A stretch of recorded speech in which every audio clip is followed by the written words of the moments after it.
സാമ്പത്തിക ഞെരുക്കവും നോക്കാൻ ആളില്ലാത്തതിന്റെ പ്രശ്നവും ഓരോ ആവശ്യത്തിനും കടൽ കടന്നു പോകേണ്ടതിന്റെ ബുദ്ധിമുട്ടുമൊക്കെയായപ്പോൾ റഷ്യയുടെ സാർ ചക്രവർത്തി അലക്സാണ്ടർ രണ്ടാമൻ തീരുമാനിച്ചു അലാസ്ക വിൽക്കാം. അങ്ങനെ 1867 മാർച്ച് 30-ന് റഷ്യയും അമേരിക്കയും തമ്മിൽ വിൽപ്പന കരാർ എഴുതി. വില $72 ലക്ഷം. ഇന്നത്തെ മൂല്യമനുസരിച്ച് $12.9 കോടി. ആ വർഷം ഒക്ടോബർ 18-ന് അലാസ്ക അമേരിക്കയുടെ നിയന്ത്രണത്തിലായി. ഇന്ന് യുഎസിന്റെ 49ാം സംസ്ഥാനമാണ് അലാസ്ക. ഇരു രാജ്യങ്ങളും തമ്മിലുള്ള ഏറ്റവും ദൂരം കുറഞ്ഞ അതിർത്തിയും ഈ ഭാഗത്താണ്. റഷ്യയുടെ കിഴക്കേ അറ്റത്തുള്ള പ്രദേശവും അലാസ്കയുടെ പടിഞ്ഞാറൻ ഭാഗവും തമ്മിൽ ബെറിംഗ് കടലിടുക്ക് വഴി വളരെ കുറഞ്ഞ ദൂരമേ ഉള്ളൂ. അതിനാൽ തന്നെ ചരിത്രപരമായും സാമ്പത്തികപരമായും ഈ പ്രദേശം ഇരു രാജ്യങ്ങൾക്കും ഒരുപോലെ പ്രധാനപ്പെട്ടതാണ്.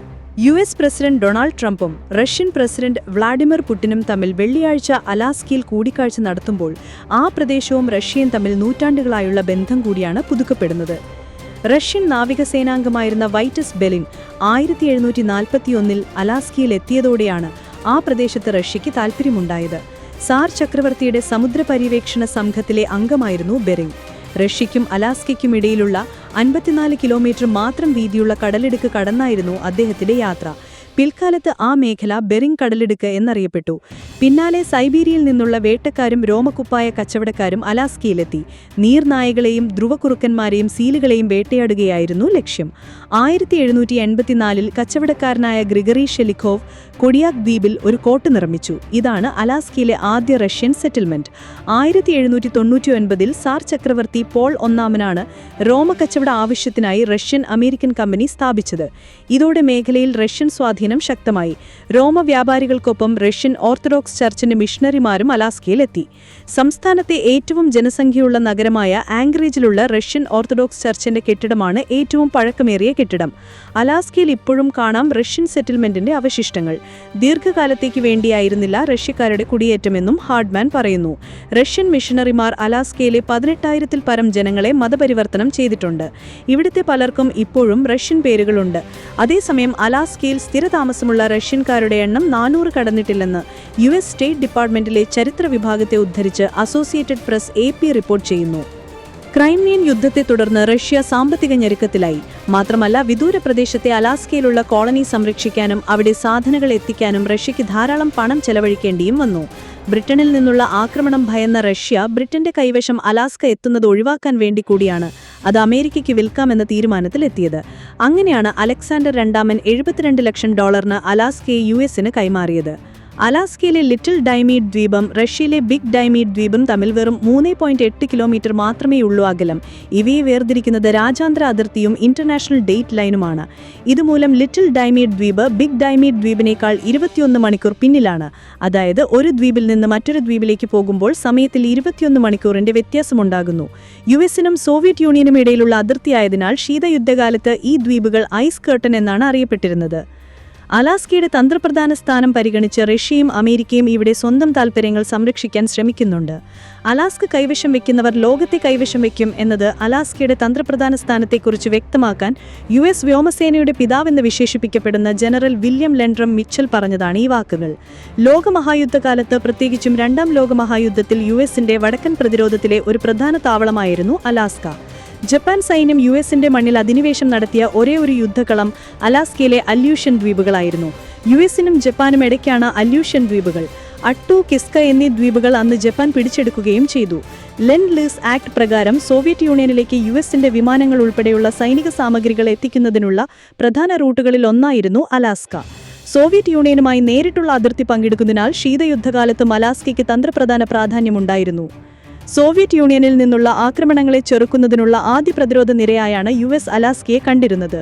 ഗാർഡിയൻ ഓഫ് ദി നോർത്ത് എന്നും യുഎസിന്റെ ടോപ്പ് കവർ എന്നും അലാസ്കയെ യുഎസ് വിളിച്ചിരുന്നു. സോവിയറ്റ് യൂണിയന്റെ വ്യോമാക്രമണ ശ്രമം കണ്ടെത്താൻ സഹായിക്കുന്ന റഡാർ സ്റ്റേഷനുകൾ, അതായത് DEW ലൈൻ, അലാസ്കയിൽ യുഎസ് സ്ഥാപിച്ചിരുന്നു. കൂടാതെ നിരവധി വ്യോമതാവളങ്ങളും മിസൈൽ പ്രതിരോധ സംവിധാനങ്ങളും ഇവിടെ യുഎസിനുണ്ട്. ഇത് പ്രതിരോധ സ്ഥാനമെന്ന നിലയിൽ അലാസ്കയുടെ പ്രസക്തി വർദ്ധിപ്പിക്കുകയും ചെയ്തു. പുടിൻ പല US പ്രസിഡന്റുമാരുമായും പല ഘട്ടങ്ങളിലും കൂടിക്കാഴ്ച നടത്തിയിട്ടുണ്ട്. George W. Bush, Barack Obama, Donald Trump, Joe Biden എന്നിവരുമായി അദ്ദേഹം കൂടിക്കാഴ്ച നടത്തിയിട്ടുണ്ട്. പ്രസിഡന്റുമാർ മാറുന്നതിനനുസരിച്ച് US-റഷ്യൻ ബന്ധത്തിൽ ഏറ്റക്കുറിച്ചിലുകളും ഉണ്ടായിട്ടുണ്ട്. ട്രംപിന്റെ ആദ്യ ഭരണകാലത്ത് പുടിനുമായി സൗഹൃദപരമായ സമീപനമാണ് അദ്ദേഹം സ്വീകരിച്ചിരുന്നത്. അതേസമയം ജോ ബൈഡന് പുടിനുമായി കാര്യമായ അകൽച്ചയുണ്ടായിരുന്നു. 2015 ഐക്യരാഷ്ട്ര സംഘടനാ പൊതുസമ്മേളനത്തിൽ പങ്കെടുക്കാൻ ന്യൂയോർക്കിലെത്തിയതാണ് പുടിന്റെ അവസാന US സന്ദർശനം. 2018 ഹെൽസിംകിയിൽ നടന്ന ഒരു സംയുക്ത വാർത്താ സമ്മേളനത്തിൽ 2016 US തെരഞ്ഞെടുപ്പിൽ റഷ്യ ഇടപെട്ടു എന്ന ആരോപണത്തെക്കുറിച്ച് തന്റെ ഇന്റലിജൻസ് വിഭാഗത്തെക്കാൾ കൂടുതൽ പുടിനെ വിശ്വസിക്കുന്നു എന്ന് ട്രംപ് പറഞ്ഞത് വലിയ വിവാദമായിരുന്നു. എന്നാൽ തന്റെ ആദ്യ ടേമിന്റെ അവസാനത്തോടെ ട്രംപ് പുടിനോട് അതൃപ്തി പ്രകടിപ്പിക്കാൻ തുടങ്ങി, പ്രത്യേകിച്ചും യുക്രൈൻ വിഷയത്തിൽ. യുക്രൈൻ യുദ്ധം ആരംഭിച്ചതോടെ ഇരു രാജ്യങ്ങളുമായുള്ള ബന്ധത്തിൽ ഉലച്ചിലുകൾ ഉണ്ടായെന്നും പുടിൻ ഭ്രാന്തമുഴയ രീതിയിൽ പെരുമാറുന്നുവെന്നും ട്രംപ് സമൂഹമാധ്യമത്തിൽ കുറിച്ചിരുന്നു. രാജ്യാന്തര ക്രിമിനൽ കോടതി പുടിനെതിരെ അറസ്റ്റ് വാറന്റ് പുറപ്പെടുവിച്ചിട്ടുണ്ടെങ്കിലും അദ്ദേഹത്തെ അറസ്റ്റ് ചെയ്യാനുള്ള സാധ്യത വളരെ കുറവാണ്. ICCയിലെ അംഗമായ രാജ്യങ്ങൾ പുടിൻ അവരുടെ രാജ്യത്തെത്തിയാൽ അദ്ദേഹത്തെ അറസ്റ്റ് ചെയ്യാൻ ബാധ്യസ്ഥരാണ്. US ഇതിലെ ഒരു അംഗരാജ്യമല്ല. അതുകൊണ്ട് തന്നെ പുടിനെ US മണ്ണിൽ അറസ്റ്റ് ചെയ്യാൻ കഴിയില്ല. സാങ്കേതികവിദ്യ, സാമ്പത്തികം, തൊഴിൽ, പ്രതിരോധം എന്നീ മേഖലകളിലെല്ലാം പുതിയ വികസന പദ്ധതികളും മാറ്റങ്ങളും പ്രഖ്യാപിച്ചാണ് ഇത്തവണ പ്രധാനമന്ത്രി നരേന്ദ്രമോദി സ്വാതന്ത്ര്യദിന പ്രസംഗം നടത്തിയത്. നരേന്ദ്രമോദിയുടെ തുടർച്ചയായ 12ാമത്തെ സ്വാതന്ത്ര്യദിന പ്രസംഗം 103 മിനിറ്റ് നീണ്ടുനിന്നു. പ്രസംഗത്തിലെ പ്രധാന പ്രഖ്യാപനങ്ങൾ ഇവയാണ്. രാജ്യത്തിന്റെ സാങ്കേതിക പുരോഗതിയിലെ പ്രധാന നാഴികക്കല്ല് അടയാളപ്പെടുത്തിക്കൊണ്ട് ഈ വർഷത്തിന്റെ അവസാനത്തോടെ ഇന്ത്യയിൽ നിർമ്മിച്ച ചിപ്പുകൾ വിപണിയിലെത്തുമെന്ന് പ്രധാനമന്ത്രി പ്രഖ്യാപിച്ചു. രാജ്യത്തെ യുവാക്കളോടും ഇന്ത്യയുടെ താന്ത്രിക ശക്തി മനസ്സിലാക്കുന്ന ലോകമെമ്പാടുമുള്ളവരോടും എനിക്ക് പറയാനുള്ളത് ഇതാണ്: ഈ വർഷത്തിന്റെ അവസാനത്തോടെ ഇന്ത്യയിൽ നിർമ്മിച്ച ചിപ്പുകൾ വിപണിയിലെത്തുമെന്നത്. സെമി കണ്ടക്ടർ നിർമ്മാണത്തിൽ ഇന്ത്യയുടെ സ്വാശ്രയം എന്ന ലക്ഷ്യമിട്ടാണ് സർക്കാരിന്റെ ശ്രമം. അതിനായി 6 യൂണിറ്റുകൾ സ്ഥാപിക്കുന്നുണ്ട്. ദീപാവലിക്ക് വൻ ചരക്ക് സേവന നികുതിയിൽ പരിഷ്കാരങ്ങൾ കൊണ്ടുവരുമെന്ന് പ്രധാനമന്ത്രി വാഗ്ദാനം ചെയ്തു. അതോടെ സാധാരണക്കാർക്ക് ഗണ്യമായ നികുതി ഇളവ് ലഭിക്കുകയും അവശ്യവസ്തുക്കളുടെ നികുതി കുറയ്ക്കുന്നതിലൂടെ ചെറുകിട ഇടത്തരം സംരംഭങ്ങൾക്ക് പ്രയോജനം ലഭിക്കുകയും ചെയ്യും. GSTയിൽ പരിഷ്കാരങ്ങൾ നടപ്പിലാക്കേണ്ട സമയം അതിക്രമിച്ചിരിക്കുകയാണ്. അതിനായി സംസ്ഥാനങ്ങളുമായി നടത്തി. ഇത് പൗരന്മാർക്കുള്ള ദീപാവലി സമ്മാനമായിരിക്കും. നമ്മുടെ MSMEകൾക്ക് വലിയ പ്രയോജനം ലഭിക്കുമെന്നും പ്രധാനമന്ത്രി പറഞ്ഞു.